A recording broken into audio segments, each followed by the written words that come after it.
के वर्णन को अगर हमें पढ़ना है तो कोई भी सूत्र का अगर हम अध्ययन करते हैं तो हमें इसी प्रकार से सूत्र की शुरुआत होते हुए दिखाई देती है कि जो भी उपासक उपासिका भिक्षु भिक्षुणी जब बुद्ध के समीप जाते हैं या कुछ वार्तालाप या उपदेश होने की संभावना होती है तो बुद्ध के पास जाते हुए जो उपासक उपासिका है अपने साथ में पुष्प अगरबत्ती, हाँ, उनको आ, आ, फल है फूल है इस प्रकार से उपहार लेके बुद्ध के समीप जाते हैं और बुद्ध को अर्पण करने के बाद वंदन करने के बाद, हाँ, एक अपना उचित आसन लेकर, हाँ, बुद्ध को वंदन करके फिर बाद में जो प्रश्न है या बुद्ध स्वयं अपने कुछ विचारों को या उपदेशों को लोगों को देते हैं। और उपदेश देने वाला भी ग्रहणशील होता है और उपदेश सुनने वाला भी ग्रहणशील होता है।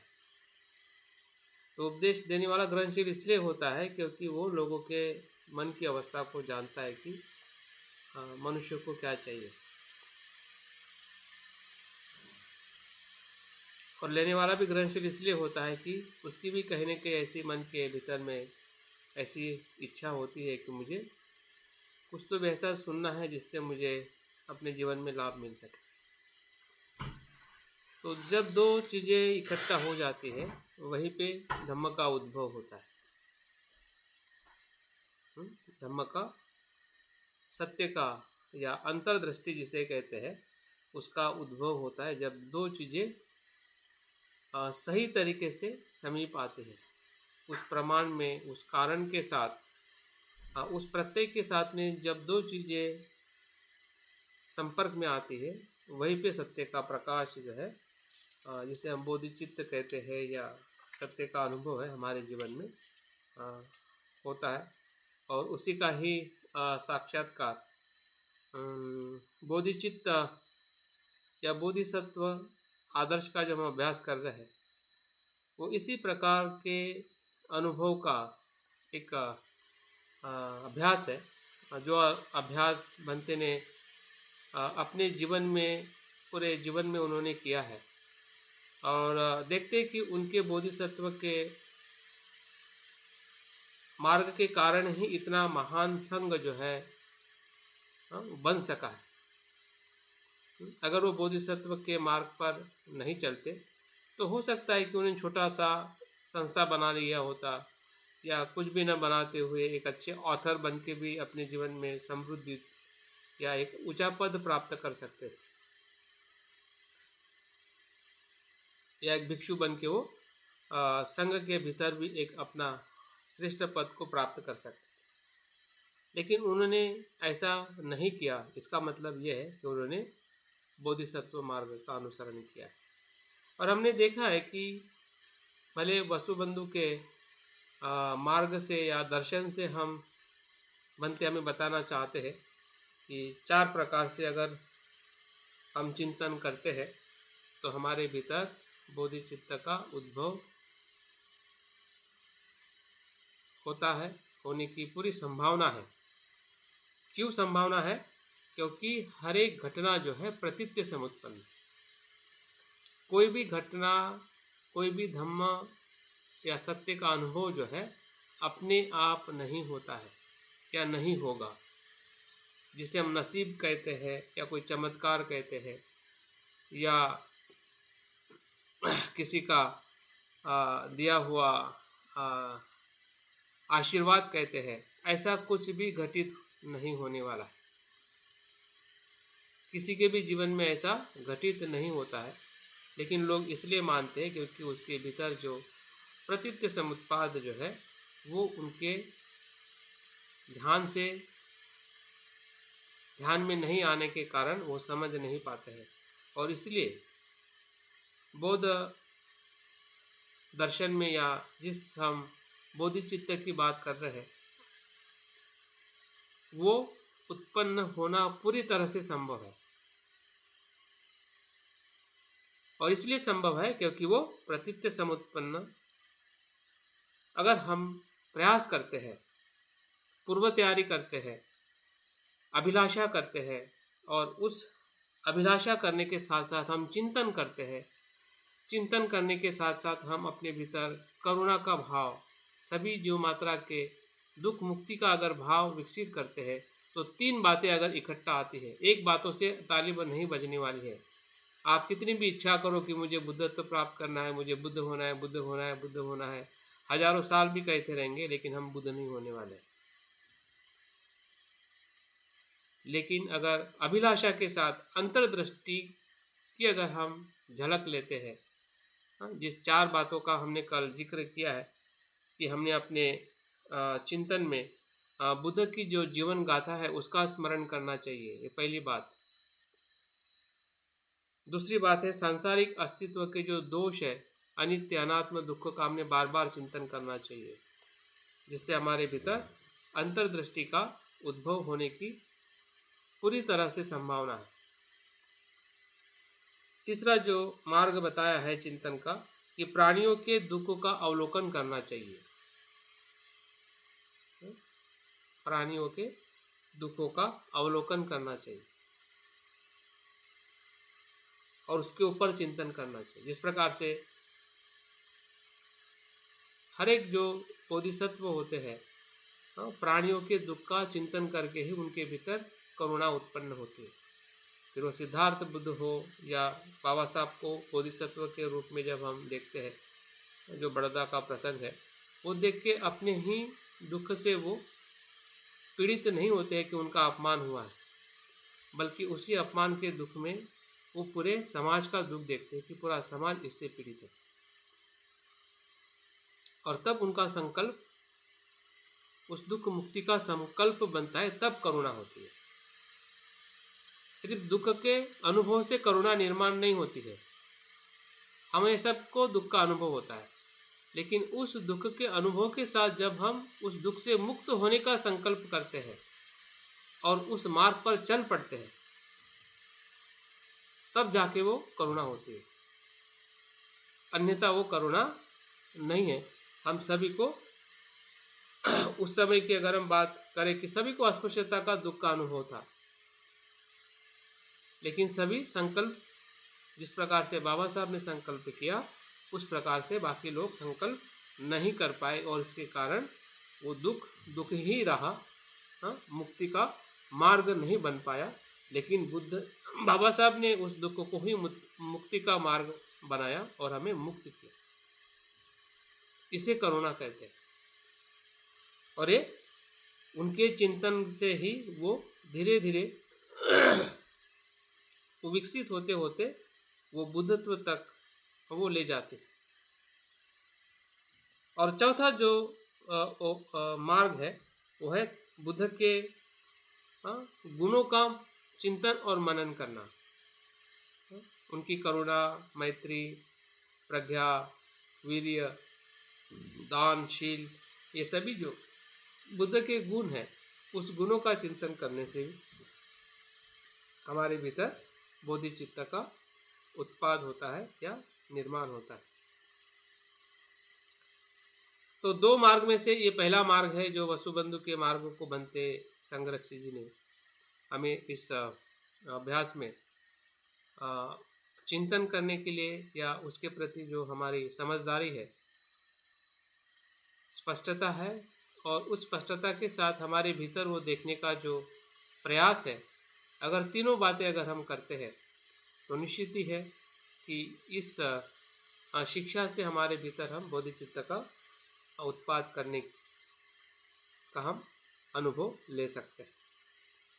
दूसरा जो मार्ग बनते संगरक्षी जी बताते वो है आचार्य शांति देव का भक्ति का मार्ग, भक्ति मार्ग, जिसमें हम विशेषतः सप्तांग पूजा या श्रद्धा का जो आचरण जो है उस आचरण को हम देख सकते हैं।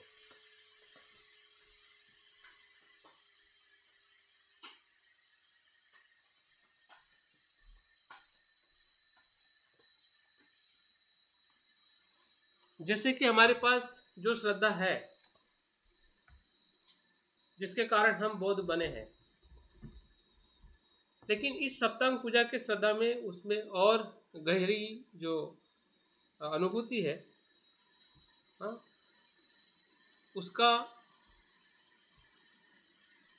उसका मार्ग जो है वो किस प्रकार से हमारे जीवन में बोधिचित्त को निर्माण कर सकता है, हाँ,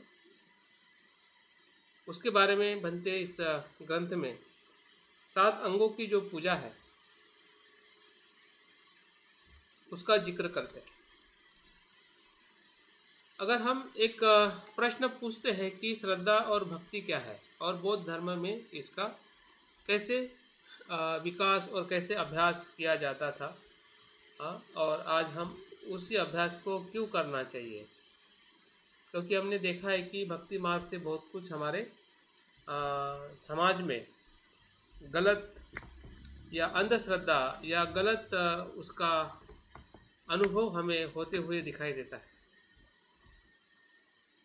और फिर से उसी ही श्रद्धा को समझना, उस श्रद्धा के मार्ग पर चलना, ये कितना हमारे लिए अनुकूल हो सकता है और किस प्रकार से हमने श्रद्धा और भक्ति को समझते हुए आगे बढ़ना है, ये हमारे लिए सबसे बड़ी चुनौती है। क्योंकि इसी श्रद्धा भक्ति के कारण अगर हम हमारी जो अस्पृश्यता है या अंधविश्वास जो है, इसी श्रद्धा भक्ति के कारण मजबूत हुआ है, या हम उस दुख से बाहर नहीं आ पाए, या उस दुख पे कभी भी हमने अपने आप पर सवाल नहीं उठाया कि ये दुख जो है, ये गुलामी जो है, ये गुलामी से हम क्यों मुक्त नहीं हो रहे हैं, क्योंकि हमने भक्ति मार्ग से ईश्वर के प्रति जो प्रेम जो था, ईश्वर के प्रति जो आस्था थी, उस आस्था के कारण हम इस दुख को भूल गए थे, मानवता के दुख को भूल गए थे। जो एक सम्मान का जीवन है, उस दुख को हम भूल चुके थे। और उसी के कारण बाबा साहब एक जगह पर कहते हैं कि हमारे समाज का जो सबसे बड़ा रोग अगर कोई है तो अंधश्रद्धा और भक्ति मार्ग है। ईश्वर की अंधश्रद्धा और भक्ति मार्ग है। और दूसरा जो सबसे बड़ा समाज का रोग है वो है नशा, जिसे हम दारू कहते हैं या किसी भी प्रकार का नशा।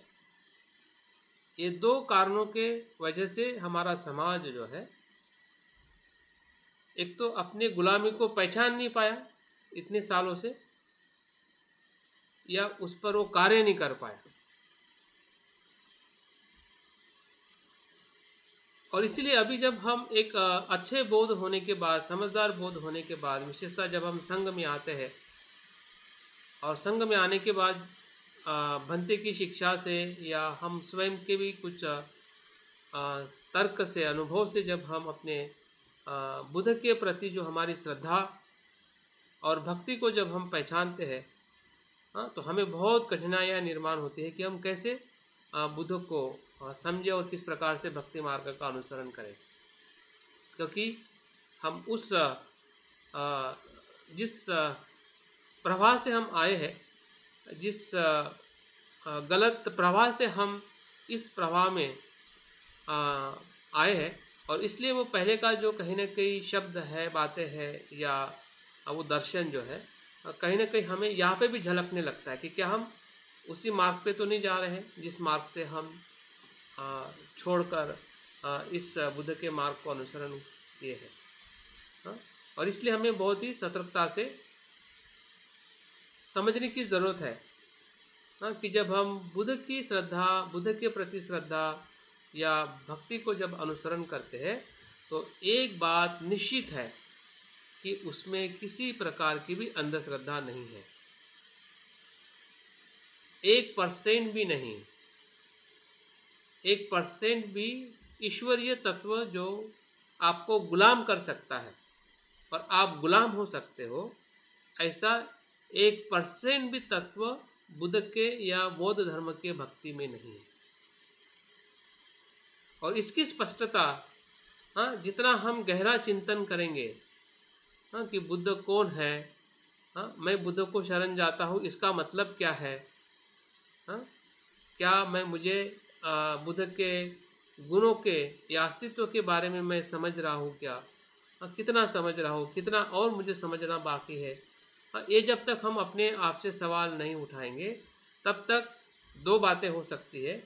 एक तो हम बुद्ध के श्रद्धा के तरफ भक्ति मार्ग पर नहीं चलेंगे, पहली बात, या दूसरी तरफ हम भक्ति मार्ग को नकार देंगे। दो ही चीज़ें हमसे संभव हो सकती है। एक तो हम चलेंगे नहीं, या पूरी तरह से उसको नकार देंगे, और नकारेंगे ही नहीं, लोगों को भी बोलेंगे कि इस मार्ग पर नहीं चलना है। अगर हम बुद्ध को फूल चढ़ाते हैं, वंदन करते हैं, पूजा करते हैं, हाँ, तो ये सभी बातें, या बुद्ध का हम संदर्शन करते हैं, हाँ, ये सभी श्रद्धा की बात है। ये भक्ति मार्ग के तरफ ले जाने वाली बात है, जो हम अक्सर, जैसे हम संघ में आए हैं या संघ की जो शिक्षाओं को हमने समझा है, हाँ, उस आधार पर जब हम अपनी श्रद्धा और भक्ति को अगर परखना चाहते हैं, हाँ, तभी जाके हमारा भक्ति मार्ग हमारे काम में आ सकता है। क्योंकि बहुत ही, ऐसा कह सकते हैं कि बहुत ही सूक्ष्म फर्क है जो अंधश्रद्धा की भक्ति और बुद्ध के भक्ति में, बहुत ही सूक्ष्म फर्क है। क्योंकि कभी भी हमारी अंधश्रद्धा की भक्ति हो सकती है।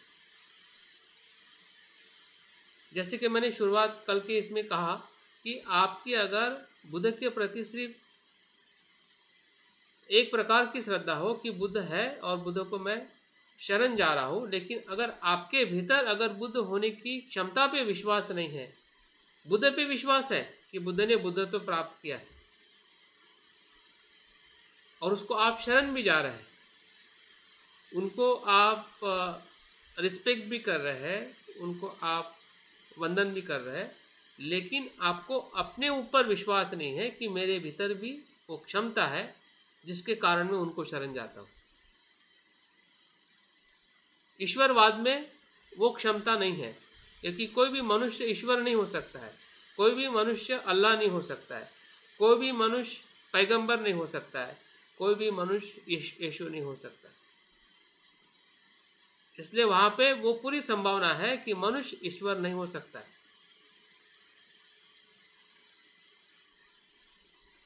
लेकिन बौद्ध धर्म में हर एक मनुष्य बुद्ध हो सकता है। अगर हमारे में स्पष्टता है तो हम कभी भी अपने लिए और औरों के लिए, हाँ, भक्ति मार्गों को भी हम नकार नहीं सकते, और कभी भी भक्ति मार्ग हमें अंधश्रद्धा में नहीं लेके जाएगा। क्योंकि भक्ति का अर्थ ये होता है कि बुद्ध के प्रति असीम प्रेम, अनुराग, हाँ, जैसे कि हम माँ से प्रेम करते हैं और माँ के शरण में चले जाते हैं,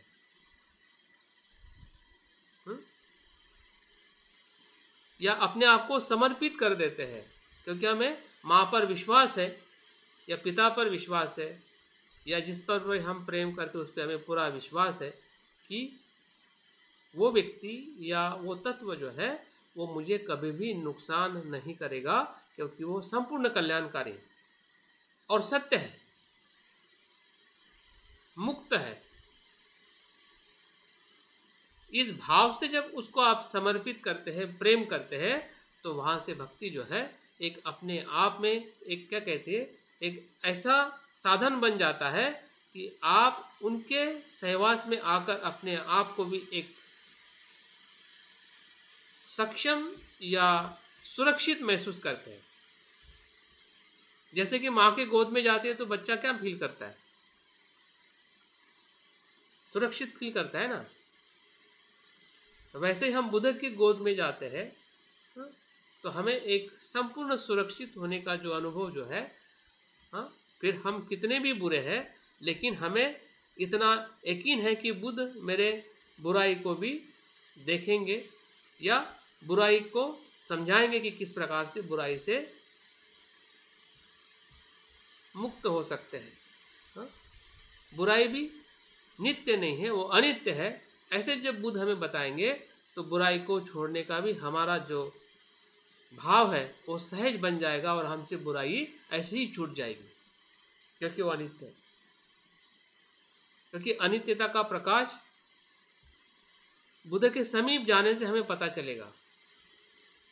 हाँ, उनसे साथ प्रेम करने से, उनके अस्तित्व को समर्पित होने से, हाँ, बुद्ध में जो कुछ भी सत्यता है वो हमारे भ्रम को, हमारे अज्ञान को, हमारे क्लेशों को पूरी तरह से नष्ट कर सकती है। ये विश्वास निर्माण जब हम धीरे धीरे करते हैं, होने लगता है, वैसे वैसे हमारी जो भक्ति है, श्रद्धा है, बुद्ध के प्रति बढ़ने लगती है। और इसलिए भक्ति का मार्ग जो है संपूर्ण एक भावनाओं का मार्ग है। भक्ति क्या है? भावना मार्ग। आपके हमारे हृदय को बुद्ध के लिए समर्पित करना, और उसको बताने के लिए बनते संरक्षित जी ने जो 7वीं शताब्दी में जो शांतिदेव आचार्य होके गए हैं, जिन्होंने बोधिचर्या अवतार इस ग्रंथ की रचना की है, और उसका शायद हमने अभ्यास भी किया है, जो इस अभ्यास में पहले उपस्थित रहे होंगे, तो उनको निश्चित ही इस भक्ति मार्ग का जो शांतिदेव आचार्य के ग्रंथों के गाथाओं से या उनके मार्ग से जो वो बताना चाहते हैं कि किस प्रकार से हमने श्रद्धा से या भक्ति के मार्ग से हमने बुद्धत्व को या बोधिचित्व को हमने निर्माण करना चाहिए। तो उसमें से जो 7 अंग जो है उसके बारे में थोड़ा थोड़ा मैं बताना चाहूँगा, जिसमें पहला जो अंग है, अगर आपके पास सप्तांग पूजा है और आपने सप्तांग पूजा का कहीं अभ्यास या पठन या संगायन किया है, तो हमने अनेकों बार जिस प्रकार से हम त्रिशरण पंचशील या बुद्ध पूजा का संगायन करते हैं, उसी प्रकार से हमने सप्तांग पूजा भी हमारे संघ में विशेषता इसका शिविरों में या आप व्यक्तिगत रूप में भी इसका घर पर भी इसका पठन और आचरण कर सकते हैं। तो एक एक अंग जो है बहुत ही समझने जैसा है। भले कभी कभी हमें लगता है कि भक्ति मार्ग बहुत सरल है, सरल तो है लेकिन बहुत ही कठिन भी है। कठिन इसलिए है क्योंकि उसके भीतर के जो तत्व है वो हमें समझने की ज़्यादा ज़रूरत पड़ती है। अगर आप तत्वों को नहीं समझते तो वो श्रद्धा कहीं न कहीं अंधश्रद्धा में बदलने की संभावना हो सकती है। और इसलिए हर एक अंग को बनते ने उसके जो कुछ बातें हैं हमें समझाने का प्रयास किया है, और इससे हमें आधार मिल सकता है कि हम भी जब इस अंगों का पठन करते हैं या इस अंगों को हम अपने भक्ति में, अपनी श्रद्धा में जब हम उसको महसूस करते हैं, तो निश्चित ही इसके प्रति हमें बहुत कुछ अनुभव हमारे जीवन में हम ले सकते हैं। तो पहला अंग जो है पूजा, सप्तांग पूजा का पहला अंग जो है वो है पूजा।